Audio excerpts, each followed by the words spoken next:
మద్దతు కోసం ఎవరూ తమను సంప్రదించలేదని బీఆర్ఎస్ వర్కింగ్ ప్రెసిడెంట్ కేటీఆర్ చెప్పారు.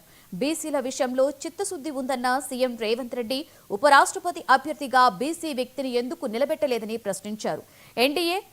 ఐఎన్డీఏ కూటమిలో తాము లేమని, తమకు ఢిల్లీలో బాసు లేరని ఎద్దేవా చేశారు. సెప్టెంబర్ 9న ఎన్నికల సమయానికి ఆలోచించి ఎవరికి మద్దతు ఇవ్వాలో నిర్ణయిస్తామని అన్నారు. కాంగ్రెస్, బీజేపీ రెండు తెలంగాణను ముంచిన పార్టీలేనని వ్యాఖ్యానించారు. నిన్న మొన్న మరి అటు ఎన్డీఏ ఇటు ఇండియా రెండు కూటములు కూడా తమ అభ్యర్థుల్ని ప్రకటించాయి.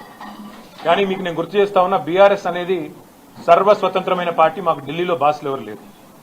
మాకు ఢిల్లీలో ఏ బాసు లేడు. మాకు ఏ పార్టీ కూడా మా బాసు కాదు. మాకు ఎవరైనా బాసులు ఉన్నారు అంటే తెలంగాణ ప్రజలే మా బాసులు తప్ప మాకెవరు ఢిల్లీలో పెద్దలు మాకు ఆజ్ఞాపించే వాళ్ళు, మమ్మల్ని ఆదేశించే వాళ్ళు ఎవరు లేరు. మేము మా పార్టీకి ఇంతవరకు ఎవరు కూడా సంప్రదించలేదు. ఈ అభ్యర్థి కానీ ఆ అభ్యర్థి కానీ ఈ కూటమి కానీ ఆ కూటమి కానీ ఎవరు కూడా మమ్మల్ని సంప్రదించలేదు, మమ్మల్ని అడగలేదు. మేము కూడా ఒక పార్టీగా కేవలం మీడియాలో చూసిందే తప్ప ఉపరాష్ట్రపతి ఎన్నిక జరుగుతుందని మాకు ఇంతవరకు ఎవరు కూడా సంప్రదించింది లేదు, ఎవరు కూడా అడిగింది లేదు. పార్టీగా ఇంకా టైం ఉంది, సెప్టెంబర్ 9 ఎన్నిక కాబట్టి కూర్చొని ఆలోచించుకొని మేము ఎలక్షన్ తేదీ నాటికి మా వైఖరి ప్రకటిస్తాం. కానీ ఒకటి మాత్రం నేను గుర్తు చేస్తా ఉన్నా, మేము ఎన్డీఏ కూటమిలో లేము, ఇండియా కూటమిలో లేము. మాకు ఇద్దరు అభ్యర్థులకి ఎవరికి సపోర్ట్ చేయాలనే విషయంలో మాకు ఢిల్లీ నుంచి ఏ ఒత్తిడి లేదు. మాకు ఏ ఒత్తిడికి తల ఒగ్గాల్సిన అవసరం లేదు. మాకు ఢిల్లీలో ఏ బాస్ కూడా లేరు.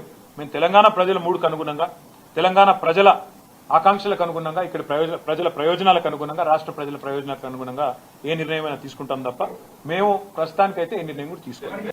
ఉపరాష్ట్రపతి ఎన్నిక విషయంలో నిన్న మొన్న